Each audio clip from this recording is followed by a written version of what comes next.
Sewaktu brosurnya muncul ya, itu banyak pertanyaan muncul juga diajukan kepada saya. Judul kita pada sore hari ini kan How Pagans Divine the Will of Their Gods. Lalu kemudian ada 3-4 orang nanya ke saya gitu. Nggak typo ya Pak ya? Soalnya mereka pikir itu divine itu kayak kata benda gitu ya, divine gitu. Kayak itu apa gitu, divine, the will of their gods gitu. Mungkin divine lebih tepat gitu, divine. Yang nanya ke saya ini bukan orang yang mungkin bahasa Inggrisnya vocabnya agak kurang juga sih. Ada juga yang dia nggak tinggal di sini, dia tinggal di Kanada, negara berbahasa Inggris. Udah cukup lama di sana, kayak puluhan tahun gitu. Jadi kayaknya bukan masalah vocab ya, tapi ada sesuatu yang lain gitu. Yaitu mungkin istilah ini nggak gitu populer dipakai dalam kaitan dengan nanti kita akan baca bilangan pasal ke-22 ayat 2-20. Dalam bilangan pasal 22 ini, istilah ini adalah suatu kata kerja yang diartikan dalam bahasa Indonesia itu. Nah itu waktu saya jelasin arti daripada kata ini, saya pakai istilah meramal, itu kurang tepat sebenarnya. Tapi kalau saya pakai istilah yang satunya lagi, yang dipakai sama Alkitab, yang mana lebih tepat, itu jadi kurang jelas juga. Yaitu tenung. Kalau tenung kita kemudian kasih jadi kata kerja, jadinya apa?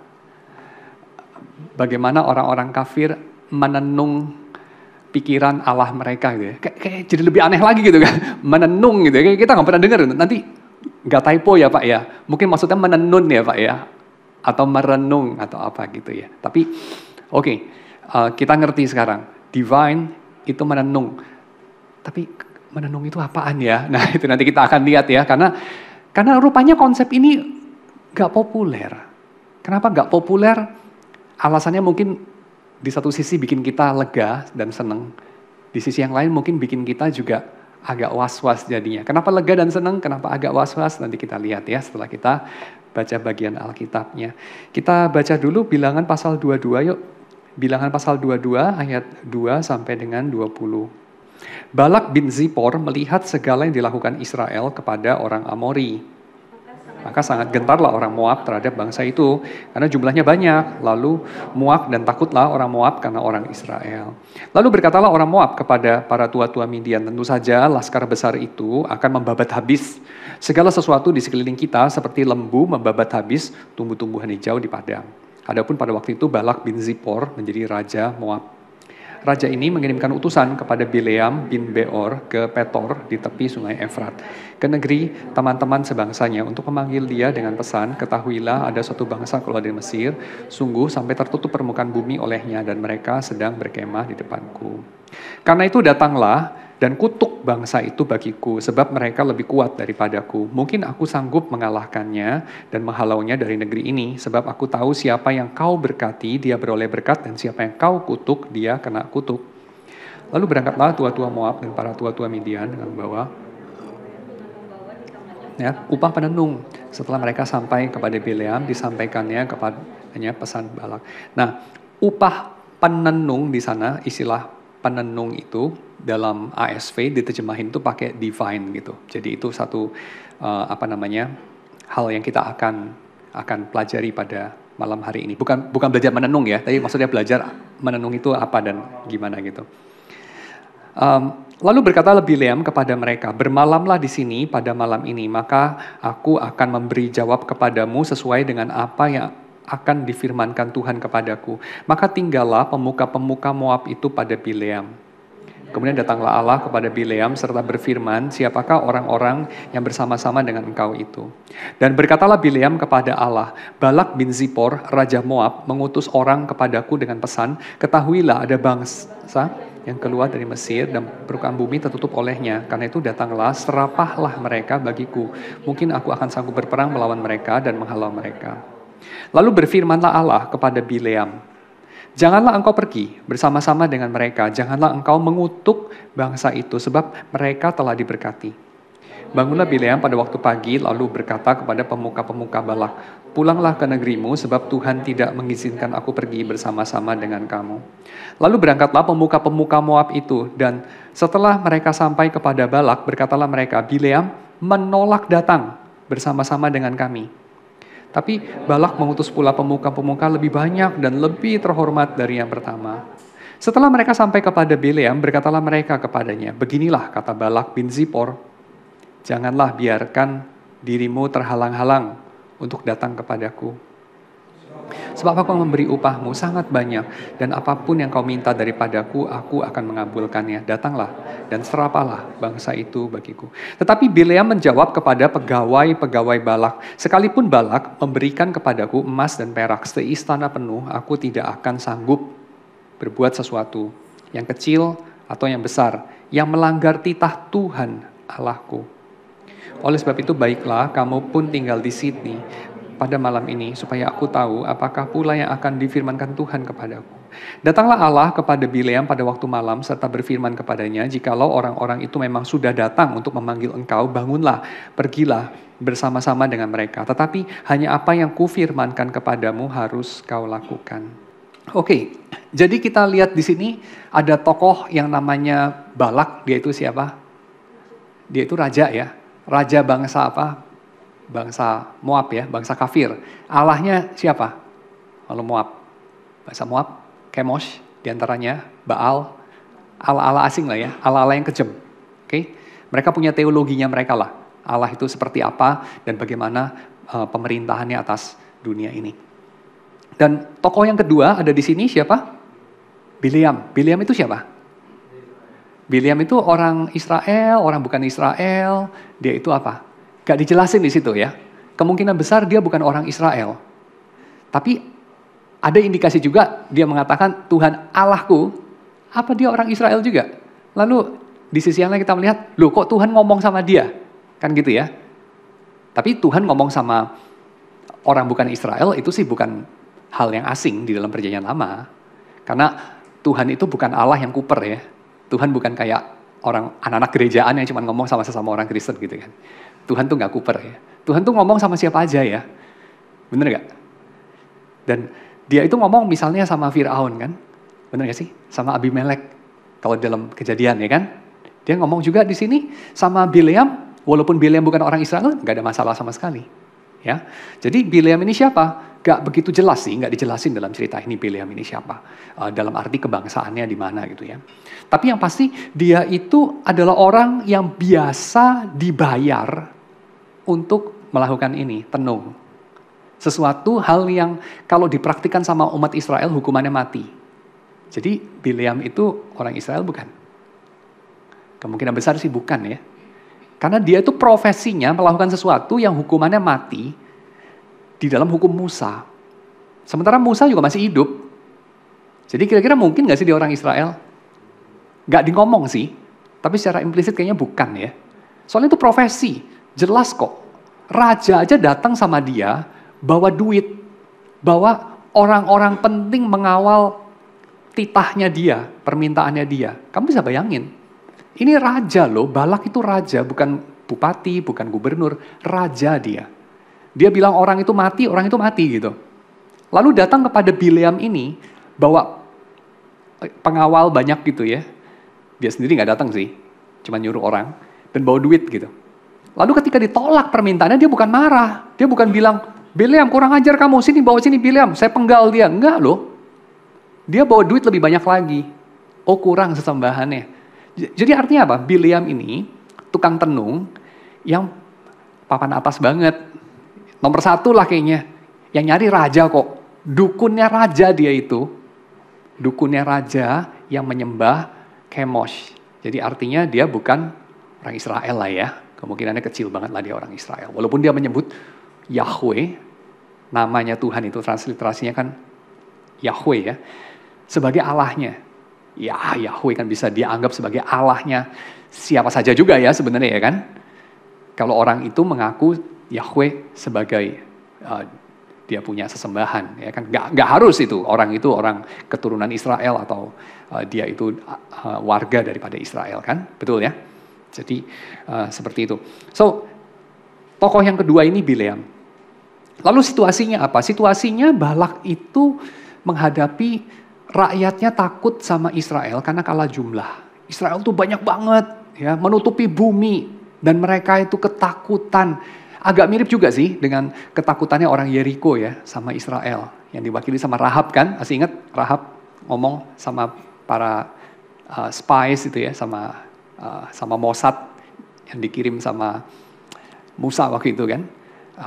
Kita tuh takut loh sebenarnya, ya, yang menghadapi mereka gitu kan, orang-orang Israel itu, karena mereka disertai Yahweh gitu ya. Nah ini Balak juga sama ya. Lalu kemudian dia resort kepada apa? Ini orang banyak banget ya, walaupun mungkin dari zaman perunggu gitu ya, bukan zaman besi, jadi kemungkinan teknologi agak kalah juga sama orang Kanaan, tapi jumlahnya banyak gitu. Jadi kita repot juga ya kalau mereka itu datang dan mau merampas tanah kita ya, kita nggak bisa menang lah. Ya, kalaupun menang kita rugi banget lah gitu ya, perang mati banyak gitu. Jadi ini situasi yang menakutkan. Do something gitu. Lalu Balak sebagai raja dia do something. Apa yang dia kerjakan? Dia bisa kerjakan banyak hal kan? Kamu bayangkan kamu dalam situasi Balak, kamu kerjakan apa? Bisa membeli mercenaries ya, pakai duit, beli tentara bayaran dari negara lain untuk berperang buat dia. Kan bisa itu ya? Atau beli senjata, beli kereta perang tambahan gitu. Ya kan? Atau intensifikasi latihan perang. Bisa kan? Atau ini, mengkonsolidasi kekuasaan dalam negeri supaya kompak nih kita nih. Kita habisi nih, kita serang balik nih Israel nih. Kita perang loh. Kita nggak ada cerita-cerita nanti gue nggak mau ikut perang, nggak mau ikut wajib militer, enggak ya. Kita habisin. Soalnya seperti orang Filistin lah ya. Berlakulah seperti laki-laki hai orang Filistin, gitu kan? Waktu mereka berperang sama Israel ya. Jadi kan bisa begitu. Tapi instead of itu, Balak resort kepada sesuatu yang lain. Dia pakai duitnya untuk hal yang lain. Apa itu dia pakai? Dia pakai untuk bayar dukun, yaitu Bileam. Ya, artinya apa? Artinya dia pikir latihan perang percumalah, konsolidasi kekuasaan politik percumalah, atau sekedar bayar orang-orang Israel itu sogok mereka, nggak usah lah mereka masuk ke negeri ini juga percuma gitu ya. Jadi kayak dia itu udah frustrasi gitu, ya udah frustrasi banget. Jadi akhirnya dia cuman berharap kepada apa? Pertolongan dari atas. Ya, pertolongan dari atas. Dan itu adalah pakai gaya teologi dia, definitely. Karena dia taunya cuma itu. Jadi pakai gaya teologi dia. Gimana caranya? Ya, gak bisa berdoa sendiri. Balak gak bisa berdoa sendiri. Kalau Daud, kira-kira suruh orang nemuin Samuel, bawa duit banyak. Kalau Samuel menolak, dia bawa duit lebih banyak lagi gitu gak kira-kira? Enggak ya? Kalau Daud apa? Ngapain dia lakukan? Daud memberikan korban persembahan, dia sendiri berpuasa, dia sendiri meminta kepada Tuhan, kan gitu. Tapi kalau Balak beda, ya. Dia mesti datengin orang yang dekat sama dewa. Datengin cenayang. Kenapa? Karena nggak semua orang bisa gitu. Nggak semua orang bisa. Nah ini sekarang saya masuk kepada arti daripada kata tenung itu sendiri. Dan again kita perlu merenungkan dalam bahasa Indonesia ya, dan juga dalam bahasa Inggris ya. Divine itu sering diartikan lekatnya itu dengan kata bendanya gitu, Master of Divinity. Saya punya gelar itu by the way, Master of Divinity. Jadi saya ini maestro apa? Divining gitu. Master dalam bertenung. Tapi kita pakai dalam istilah ya, bertenung itu lain loh, ya kan? Yaitu apa? Sang Ilahi. Magister keilahian kalau bahasa Indonesia. MDiv itu magister keilahian, gitu kan? Jadi bukan magister bertenung ya, magister keilahian. Tapi divining itu dalam kata kerjanya itu artinya ya bertenung. Apa itu bertenung? Bertenung itu adalah apa yang dikerjakan oleh orang kayak Balak ketika kepepet, ketika terpojok, ketika dia itu at the end of his rope gitu ya, udah nggak bisa ngapa-ngapain lagi. Terus dia pergi ke dukun gitu. Ya, nah waktu mereka pergi ke dukun mereka tuh ngapain dan teologinya bagaimana? Apa itu? Mekaniknya bagaimana? Sorry, bukan teologinya, mekaniknya bagaimana? Ya, mekanismenya itu seperti apa? Mekanismenya kira-kira seperti ini. Kita mesti mengerti kosmologi dari orang-orang di dalam Ancient Near East ya. Kosmologi dari orang-orang Ancient Near East itu kira-kira bilang begini, Tuhan itu bukan kuasa paling tinggi. In fact, gak ada yang namanya kuasa paling tinggi yang tidak bertanggung jawab atau tidak dapat dikalahkan oleh siapapun, itu gak ada. Ya, jadi kuasa paling tinggi yang udah paling top deh, dia itu yang mengatur semua. Dalam agamanya Timur Dekat kuno itu gak ada. Semua itu ya bisa dikalahkan, semua itu ya selalu bisa kayak dalam politik deh. Ya, jadi yang dijilat pasti somehow menjilat juga orang yang lain. Di atas langit ada langit deh, kira-kira begitu. Ya, yang bergantung somehow dia juga, yang digantungi somehow dia juga bergantung pada yang lain gitu.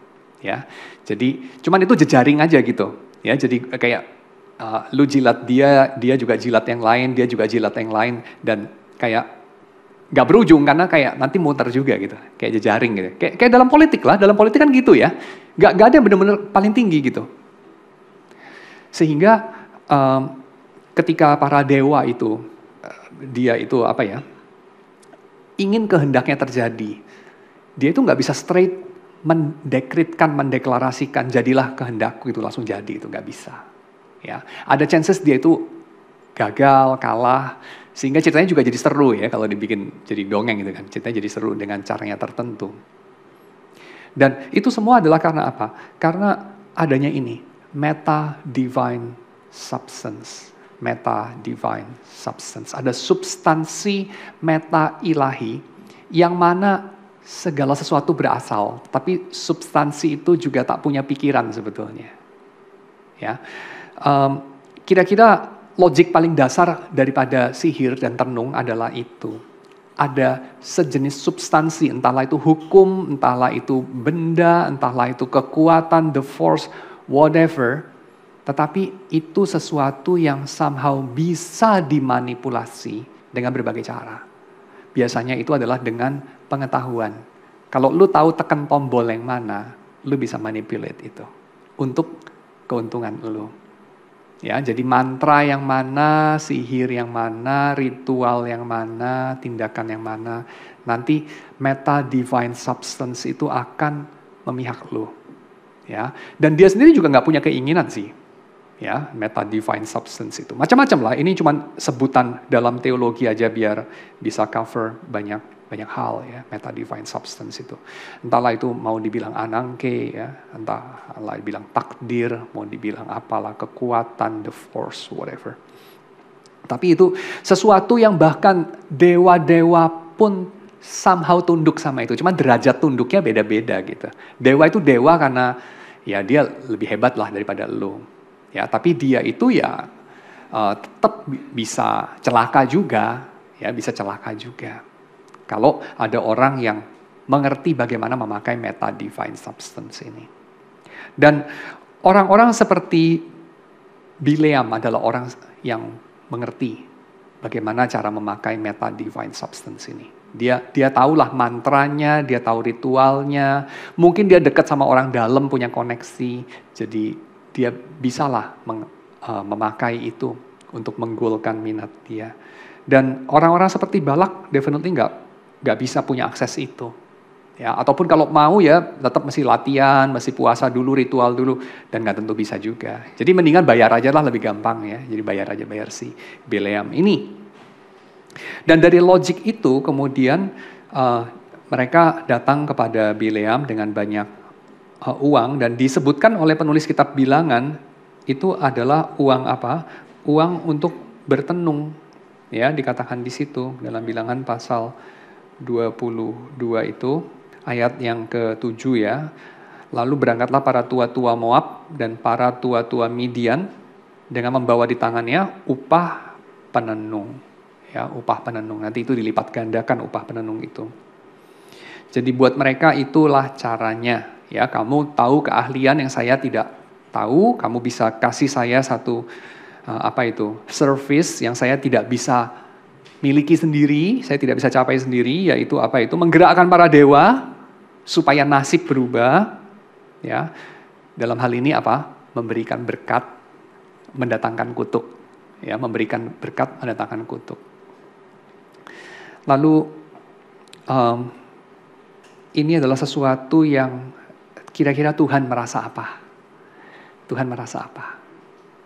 Nah ini kita bisa lihat dari Mika, salah satu bagian yang mengutip insiden mengenai Balak dan Bileam ini adalah Mika. Kita tentu ada yang lain juga ya, tapi saya hari ini kutipnya Mika aja. Mika pasal 6. Kita baca itu di ayat yang ke-5. Dikatakan di sana, umatku baiklah ingat apa yang dirancangkan oleh Balak Raja Moab dan apa yang dijawab kepadanya oleh Bileam bin Beor dan apa yang telah terjadi dari Sitim sampai ke Gilgal supaya engkau mengakui perbuatan-perbuatan keadilan dari Tuhan. Lalu kemudian ini konteksnya apa ya? Dari Mika ini konteksnya itu adalah tuduhan Tuhan. Tuhan menuduh umat Israel sesuatu ya. Dan Tuhan itu menuduh umat Israel itu di hadapan apa? Di hadapan ciptaannya lebih rendah dari manusia, yaitu di hadapan gunung-gunung dan bukit-bukit. Kenapa gunung-gunung dan bukit-bukit, bukan lembah-lembah dan padang rumput dan padang gurun? Karena bukit-bukit dan gunung-gunung adalah tempat orang Israel melakukan sesuatu. Apa itu? Tempat mereka mengorbankan anak, tempat mereka bertenung, tempat mereka mempersembahkan korban kepada Baal, tempat mereka dalam istilah yang dipakai para nabi berzinah dengan ilah-ilah yang lain. Mereka melakukannya di gunung-gunung. Kenapa di gunung-gunung? Kenapa nggak di lembah, di pinggir pantai? Lebih fleksibel. Kenapa? Kenapa di gunung? Karena gunung tinggi. Apa hubungannya dengan tinggi? Karena mereka menganggap Tuhan di atas. Ya, dewa-dewa di atas. Makanya gunung Olympus gitu kan. Gunung Fuji gitu ya. Bukan kayak tepi pantai gitu ya. Gunung-gunung tinggalnya di atas gitu. Jadi di gunung-gunung itulah mereka berurusan, bertenung, mereka coba memanipulasi seperti bangsa-bangsa lain, meta divine substance itu. Dan mereka kemudian dituduh oleh Tuhan, diadukan oleh Tuhan. Tuhan mengadukan mereka di hadapan gunung-gunung dan bukit-bukit itu. Sebab gunung-gunung dan bukit-bukit itu menyaksikan bagaimana anak-anak Tuhan, umat Israel yang dibawa keluar dari Mesir, dari negeri perbudakan. Mereka sekarang menundukkan mukanya sampai ke tanah, mempersembahkan dirinya, anak-anak mereka yang adalah milik Tuhan sebenarnya kepada Baal. Ya, mereka itu membungkukkan badannya kepada ilah-ilah lain. Dan di situ kemudian Tuhan itu menyuruh mereka mengingat. Apa yang disuruh diingat? Bukan ingatlah pada hari atau ingatlah itu misalnya apa ya? Insiden yang lain gitu. Ingatlah patung lembu emas misalnya. Enggak loh. Tapi ingatlah apa yang dirancangkan Balak Raja Moab dan yang dijawab oleh Bileam bin Beor. Kenapa? Karena dosanya juga spesifik ya. Dalam hal ini yang mau dituduhkan itu, yaitu mereka pergi ke bukit-bukit itu mereka pergi untuk divining, bertenung. Ya, oke. Nah bertenung ini kenapa? Bertenung itu hukumannya berat banget. Ya, yang bertenung itu dihukum mati dan cara matinya pun bukan dilempari batu tapi dibakar.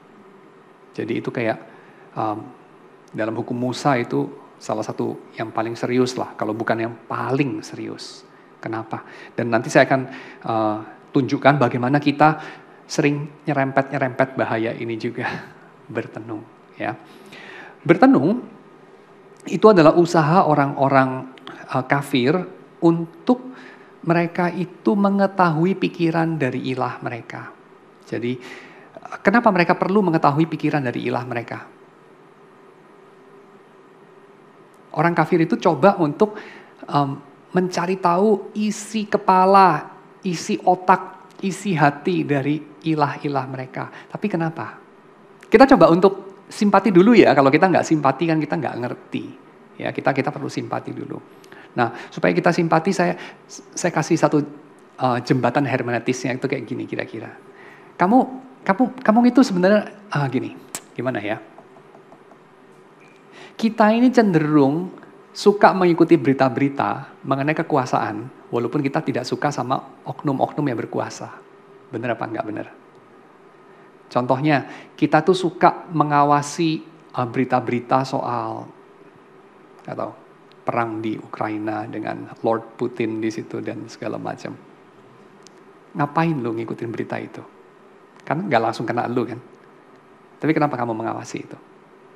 Kita suka juga lihatlah, mungkin bukan Anda ya, tapi oke lah, banyak orang suka juga dengan berita-berita mengenai orang-orang yang duitnya banyak banget gitu. Ya, siapa yang nomor 1 gitu ya? Orang banyak yang ngapalin gitu kayak, oh Bill Gates sudah lama enggak bro gitu ya. Waktu itu pernah itu siapa itu orang India itu ya. Terus wah pernah juga agak waktu lama itu yang investor Warren Buffett itu ya. Terus sekarang itu udah mereka jauh lah dari siapa itu Elon Musk gitu ya. Lalu sebelum si Musk Elon itu sebelumnya itu pernah itu Jeff Bezos gitu ya. Sebelum dia cerai, tapi setelah cerai jadi kaya lagi. Ngapain lu ngitungin duitnya orang gitu kan? Ngapain lu ngapalin itu urutan dari Fortune 500 itu? Atau pada zaman kita masih sekolah dulu, 10 besar itu siapa aja gitu ya, di kelas gitu, atau di kampus atau dimanapun gitu. Ngapain? Coba, ngapain? Atau preman setempat ya, atau apapun gitu. Ini preman paling gedenya yang ini gitu ya. Kenapa? Karena kita itu perlu untuk mengetahui kuasa ada di mana dan apa yang terjadi di sana. Karena kita merasa tidak aman kalau mata kita tidak mengawasi hal-hal itu. Benar nggak? Atau nggak benar? Itu mirip sama apa ya? Itu mirip sama perilaku monyet ngeliatin ular. Monyet tuh suka ngeliatin ular. Mereka quite fascinated sama ular. Kenapa? Karena mereka makanan ular. Lu perlu tahu ularnya di mana. Ya, lu perlu tahu ularnya di mana. Saya bukan bilang kita itu keturunan monyet, definitely enggak ya, Charles Darwin aja enggak kok ya. Dia aja enggak bilang begitu kok. Itu kan olok-olok orang mengenai teori Darwin. Tapi ini bisa menolong kita untuk menjelaskan kenapa kita so fascinated with power. Ya, power di sini bisa power yang kelihatan gitu ya, kayak apalah, political power gitu ya, para politisi, atau power dari duit, atau power dari nggak tahu, being terkenal gitu, pemain sepak bola, atau bintang film, atau whatever. Atau power yang nggak kelihatan gitu, setan gitu, cita-cita setan gitu, kalau zaman dulu ya, atau sang ilahi. Kita so fascinated sama itu. Kenapa? Karena itu mengancam. Karena itu menentukan mati hidup kita lah somehow, atau sengsara dan senangnya kita somehow, ya. Jadi kita mengawasinya dan kita coba ingin bisa manage itu kalau nggak bisa kontrol ya. Ya tentu paling perfect bisa kontrol lah, tapi kita tahu lah itu jauh lah ya bisa kontrol. Manage setidaknya. Kalau nggak bisa manage, mengetahui setidaknya. Ya, walaupun kita nggak bisa manage, tapi mengetahui itu sudah oke lah gitu. Kayak somehow, gua tahu itu kira-kira gue bisa taker gitu, bakal menderitanya kayak apa gitu ya. Walaupun maybe nggak bisa manage, tapi kayak tahu setidaknya. Gitu, kita pengen tahu gitu. Dan itu yang bikin bangsa-bangsa yang dalam perlawanannya kepada Tuhan, kita tahu bahwa Tuhan itu nggak menyembunyikan dirinya kok untuk ditemui. Tuhan itu bukan menunggu orang itu berusaha cukup keras untuk kenal dia, untuk tahu dia, baru terus Tuhan jreng-jreng, ini upahmu, aku memperlihatkan diri. Enggak kok. Tuhan itu lebih kepingin dikenal oleh kita daripada kita ingin mengenal Tuhan. Tapi somehow kita tahu ya, Tuhan itu seperti menyembunyikan diri. Kayak jual mahal gitu. Kenapa? Jawabannya adalah karena kita memang menolak melihat Tuhan. Kalau jawaban dari Alkitab ya. Karena kita menolak melihat. Yang ngumpet tuh kita, bukan Tuhan. Kalau kita lihat dalam Kejadian 3 kan. Yang ngumpet itu Adam, bukan Tuhan. Jadi kalau Tuhan gak kelihatan, karena lu gak mau lihat. Dan bangsa-bangsa yang kita katakan dengan istilah yang menurut saya agak kurang, atau bisa misleading ya pengertiannya. Bangsa-bangsa yang tidak mengenal Tuhan, kurang tepat sih pakai istilah tidak mengenal Tuhan. Karena siapa yang sebenarnya gak mengenal Tuhan? Bangsa-bangsa yang memusuhi Tuhan, saya akan katakan. Ya, bangsa-bangsa yang dengan sengaja menutup mata terhadap Tuhan. Nah mereka itu kenapa tidak melihat Tuhan? Karena mereka dengan sengaja tidak mau Dia ada. Mereka dengan sengaja itu ingin hidup tanpa Tuhan. Dan bangsa-bangsa itu walaupun dia itu ingin hidup tanpa Tuhan, tapi matanya terus itu curi-curi pandang kepada Tuhan sebenarnya. Kenapa curi-curi pandang ya? Kayak kita lah ya, kita juga suka jijik sama politisi gitu ya, dan segala macam kan. Tapi lu memantau men, kenapa? Kenapa curi-curi pandang gitu? Jawabannya, karena mereka berbahaya. Kalau kamu berbahaya, kamu itu dianggap. Makanya jangan jadi orang gak berbahaya ya. Jangan jadi orang harmless. Atau gini deh, gak apa-apa deh kalau kamu kepengen jadi orang harmless, jangan komplain kalau kamu gak dianggap ada. Karena orang tidak menganggap ada sesuatu yang harmless. Ya, sesuatu yang harmful, orang respect sama kamu. Walaupun orang kepengen kamu lenyap juga sih ya, tapi orang respect sama kamu. Dan Tuhan definitely harmful. Tuhan itu harmful, dangerous. Soalnya dia bisa bikin lu mati. Itu kan definisi Tuhan. Dan kalau dia pengen lu mati, siapa bisa mencegah? Jadi sesuatu yang paling berbahaya dalam dunia ini, definitely Tuhan. Dan itu sebabnya juga sesuatu yang paling kita itu care adalah Tuhan. Dan bagaimana kita mengekspresikan care kita kepada Tuhan itu, concern kita kepada Tuhan, ultimate concern itu ya, Paul Tillich katakan Tuhan itu. Bagaimana kita ekspresikan? Kita ekspresikan dalam dua cara. Cara yang pertama adalah cara yang Tuhan benci. Karena ini adalah ekspresi perlawanan kita kepada Tuhan. Ekspresi sebenarnya kebencian kita kepada Tuhan. Ekspresi sebenarnya itu adalah pemberontakan kita. Sementara ekspresi yang satunya lagi adalah ekspresi cinta kepada Tuhan. Dan ekspresi bencinya apa? Nah, ekspresi benci itu ya, orang benci itu nggak tentu itu kayak maki-maki atau apa gitu, nggak tentu. Orang benci itu bisa begini. Kamu pernah mendengar nggak sih istilah ini? Hendaklah kamu menjaga kawanmu itu tetap dekat. Tapi jagalah atau pastikan musuh-musuh kamu lebih dekat lagi gitu. Ya, jadi keep your enemies closer. Kenapa?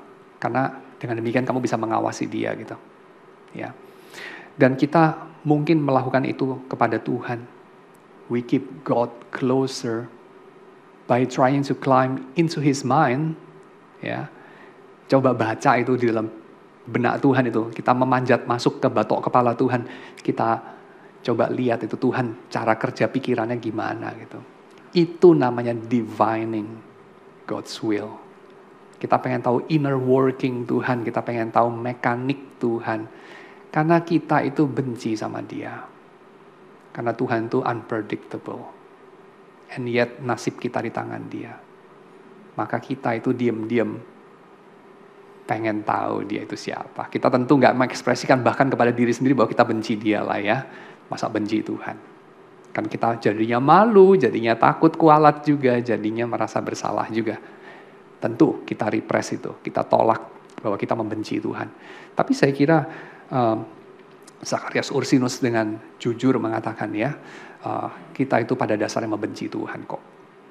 Katekismus Heidelberg ya, saya kira itu ekspresi yang jujur banget. Jadi kita itu ya, perlu untuk mengakui itu. Dan ekspresi benci kita bukan tiap-tiap saat kita berkata Tuhan mati aja lo gitu ya, Tuhan gue benci lo gitu ya. Lalu kita karang lagu-lagu kayak I hate you God instead of I love you God gitu ya. Kan enggak begitu gitu. Kita itu pasti repress itu. Seperti kita repress atau kita ekspres ya sadomasochism kita kepada pasangan, kepada anak-anak kita, kepada orang-orang lain. Dengan berbagai cara yang kreatif lah ya. Enggak dengan tiap hari tempelengin mereka, yang enggak lah. Ya, dengan cara-cara yang kreatif. Demikian kita mengekspresikan kebencian kita kepada Tuhan dalam hal ini. Lewat mengenal Tuhan secara intim, pengen tahu kehendaknya. Ya. Dan tentu saja ini sangat sulit untuk dideteksi karena bisa pakai bahasa-bahasa dan ritual dan ekspresi yang diterima oleh gereja. Gereja terima itu. Mencari kehendak Tuhan, ya gak apa-apa dong, dosanya di mana mencari kehendak Tuhan.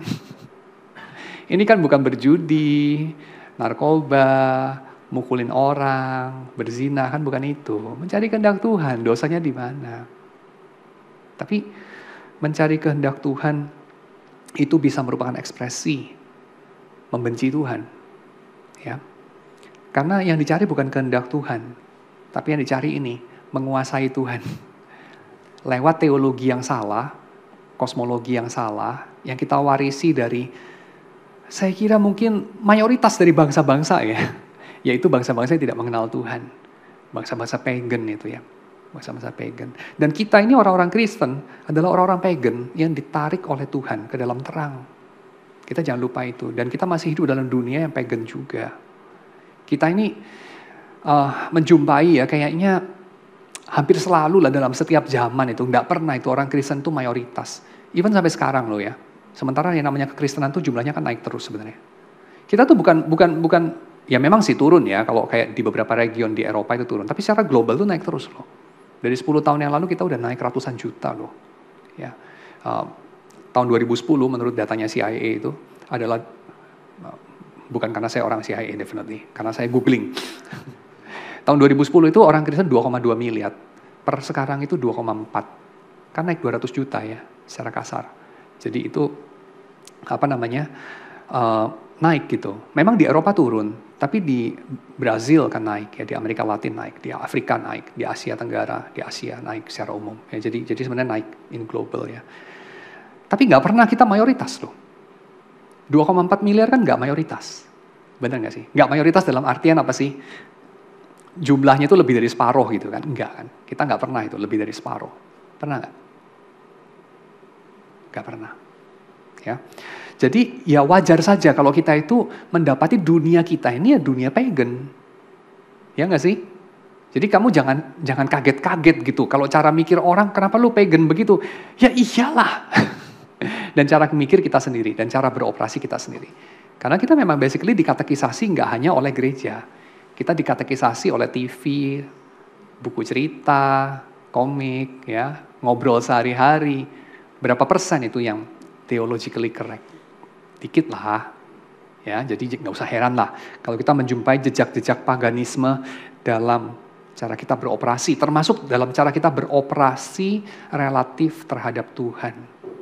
Kita memperlakukan Tuhan, coba pikir ini baik-baik. Berapa sering kita itu memperlakukan Tuhan kita, gak beda jauh sebenarnya, 11-12. Dengan orang kafir memperlakukan dewa-dewanya. Mungkin gak terlalu beda yang kita lakukan. Khususnya kalau kita itu kepengen memastikan kehendak Tuhan itu apa dalam situasi ini.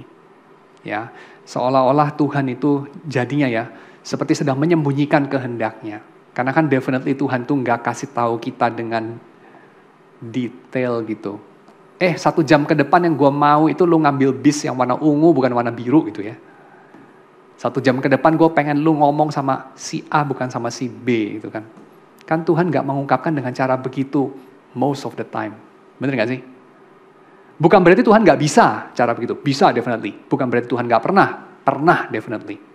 Ya, Tuhan pernah memerintahkan kepada Paulus kan misalnya lewat mimpi, lewat apa segala macam. Lu jangan terusin jalan itu, lu menyimpang ke sini dan segala macam itu ada ya insiden-insiden itu. Tapi itu minoritas. Mayoritas itu nggak gitu. Mayoritasnya Tuhan itu tidak kasih tahu kita kayak kasih tahu to-do list gitu ya. Ini hari gue pengen lu ngapain gitu. Enggak kan?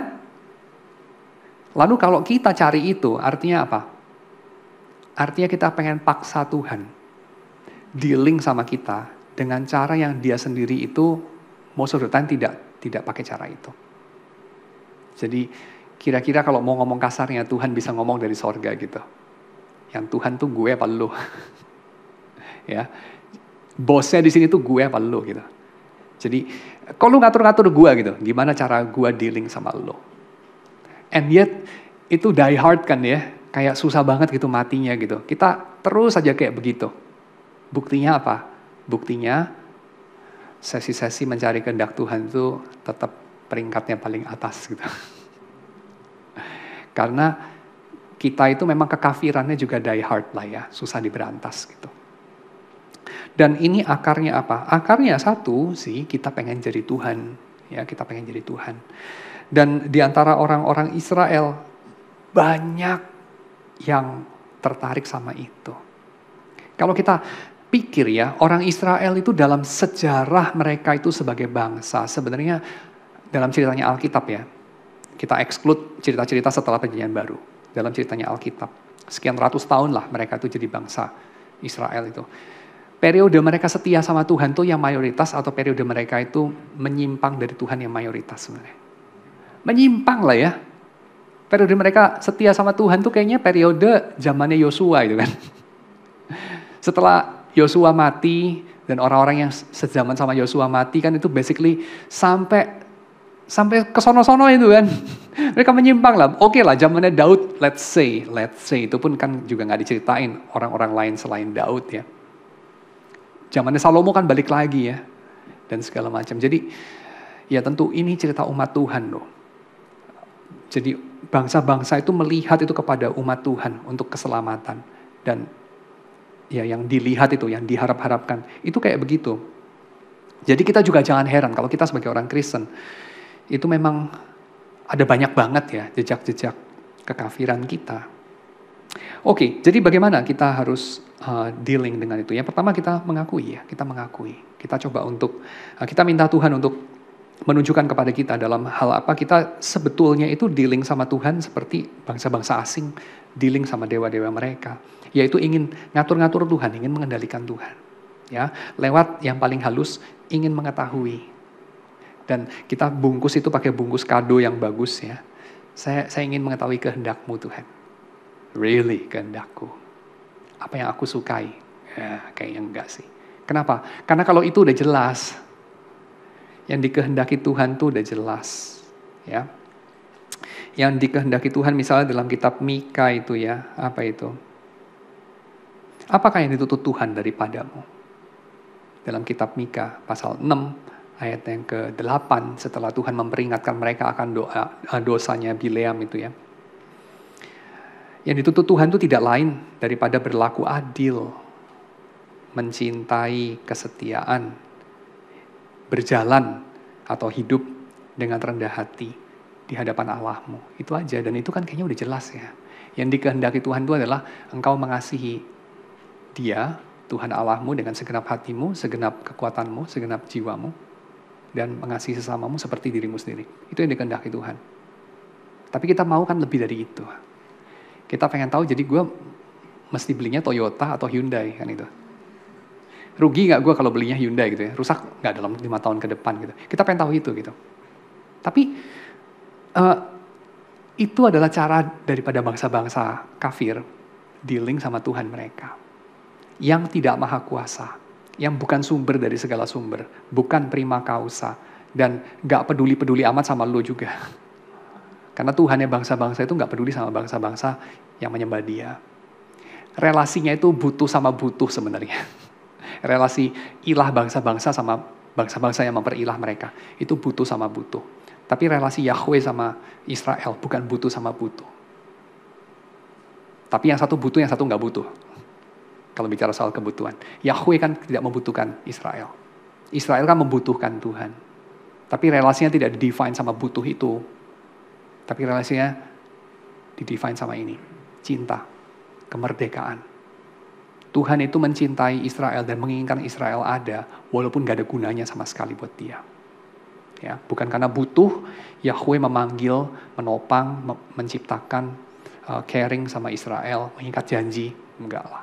Bukan karena butuh, karena Tuhan gak butuh apa-apa. Dan Israel walaupun membutuhkan Tuhan, tanpa Tuhan dia mati. Ini tentu segala bangsa dan segala makhluk, ya, termasuk kelinci-kelinci dan cicak-cicak tanpa Tuhan yang mereka mati. Tapi Tuhan ingin Israel itu berelasi dengan cinta sama Dia. Dan itu sesuatu yang kemudian dibalas sama Israel dengan apa? Dia cuma pengen tahu Dia cuma pengen tahu, kalau saya berdagang di sini, kalau saya menabur benih di plot tanah yang ini, kira-kira untung nggak? Itu aja dia pengen tahu. Ya, jadi kita itu kayaknya seperti ya membalas cintanya Tuhan itu dengan sekedar apa ya? Kayak begini deh. Sugar daddy benar-benar mencintai dia punya siapa ya? Istilahnya apa ya pasangannya ya? Sugar baby. Tapi sugar baby memperlakukan sugar daddy sebagai sugar daddy, that's it, ya. Kira-kira begitu. Yahweh adalah sugar daddy-nya Israel, should I say?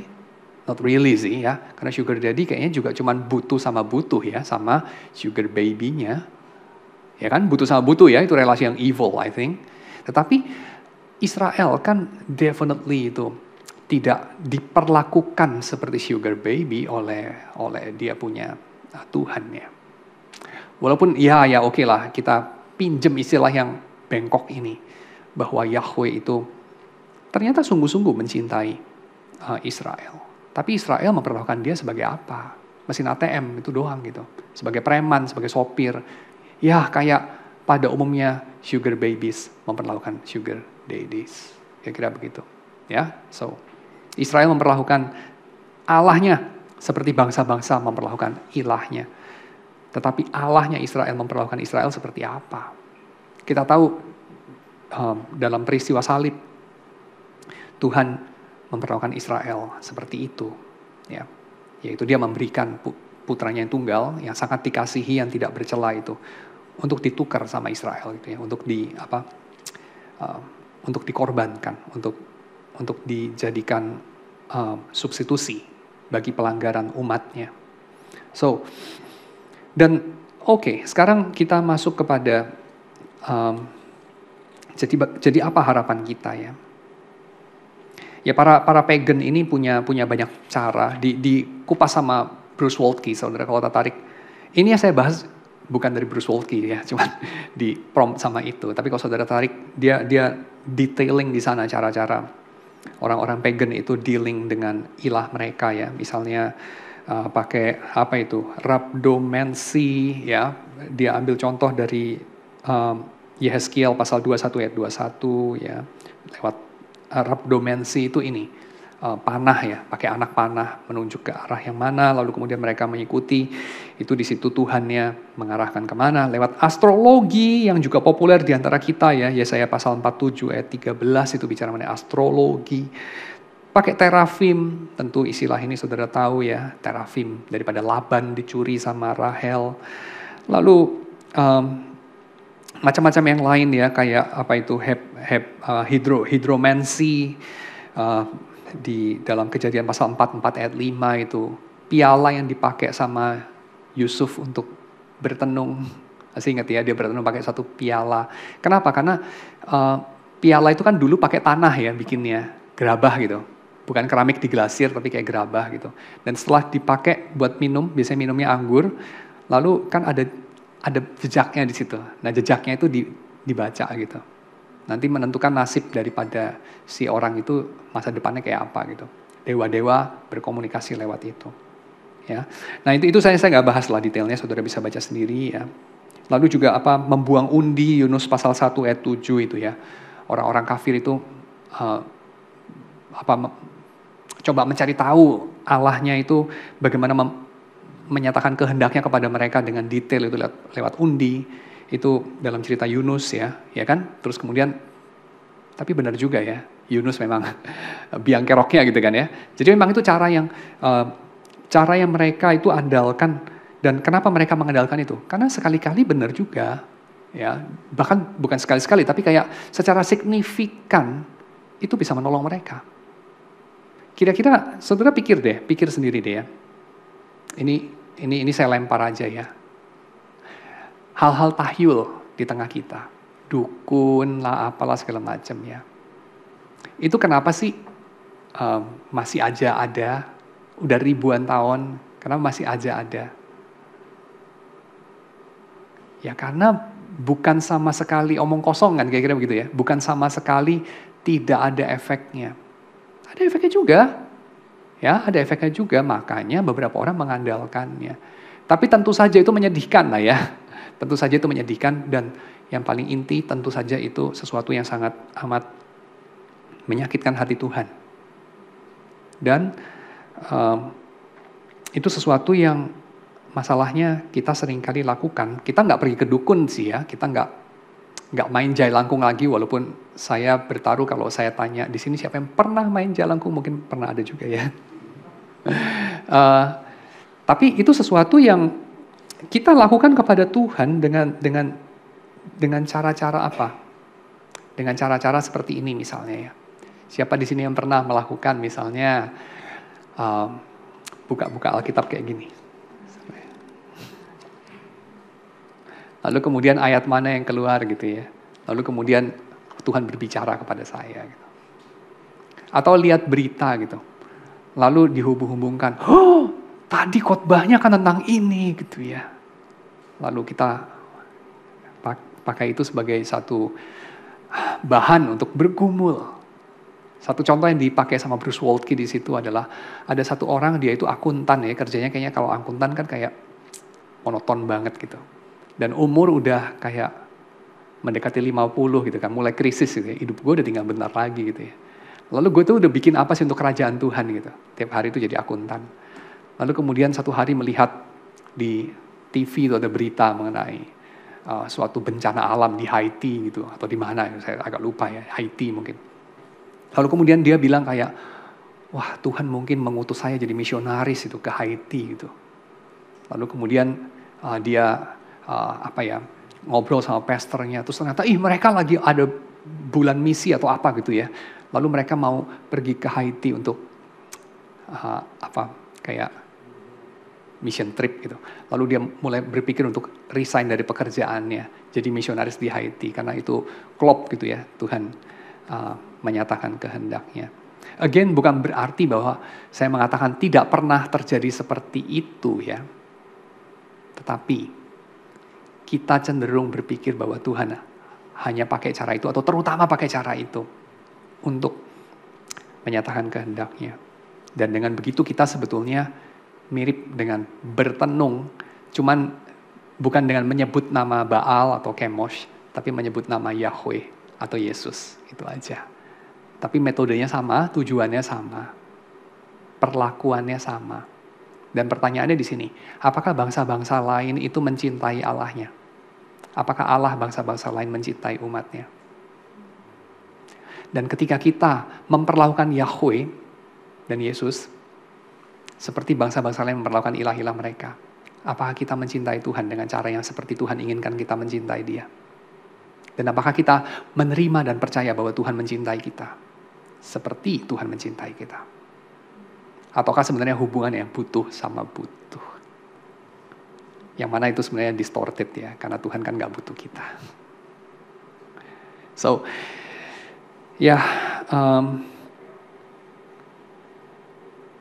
saya kira kita mulai lebih mengerti mengapa Tuhan sangat membenci, sangat mendiscourage itu ya, lewat hukuman yang berat. Tindakan ini, divining itu ya, bertenung. Karena bertenung ini adalah ingin mengerti inner working daripada Tuhan, demi bisa menguasai Tuhan atau bisa manage Tuhan sebagai kekuasaan yang paling mutlak. Karena apa? Karena relasinya sebenarnya itu distrust tapi butuh.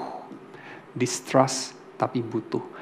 Persis seperti alasan mengapa kita itu mengawasi orang-orang yang berbahaya dalam hidup kita. Gak tau lah itu politisi mungkin, preman mungkin, atau penguasa yang lain mungkin. Kita soalnya butuh tapi distrust. Makanya kita memantau. Dan kalau kita kenakan itu pada Tuhan, artinya kita itu apakah masih umat Tuhan ya? Atau berlaku seperti umat Tuhan apa kagak? Itu pertanyaannya. Dan saya masuk kepada pertanyaan refleksi untuk kalian nanti bagi kelompok. Pertanyaan refleksinya adalah ini. Sebutkan contoh-contoh praktik dari mengenal kehendak Tuhan yang mirip dengan praktik orang-orang kafir dan mereka praktikkan pada Tuhan-Tuhan mereka. yang kalian pernah lakukan. Ya, kalian sendiri pernah lakukan. Apa hasilnya? Dan sharingkan kira-kira apa yang kalian rasakan, apa yang kalian pikirkan setelah sesi hari ini. Ya, oke? So, itu kira-kira pertanyaannya cukup jelas ya. Jadi praktik-praktik kafir yang kalian sebagai orang Kristen, bukan waktu dulu kalian belum Kristen loh ya, tapi waktu kalian sudah orang Kristen, lakukan. Bukan kepada ilah-ilah yang lama loh, bukan, tapi kepada Tuhan yang disembah orang Kristen. Ya, cukup jelas. Jadi praktiknya kafir, tapi baik penyembahnya maupun yang disembah, sebenarnya udah benar. Ya, jelas ya. Jadi ini kita bicara mengenai introspeksi dan refleksi bagaimana kita memperlakukan Tuhan kita.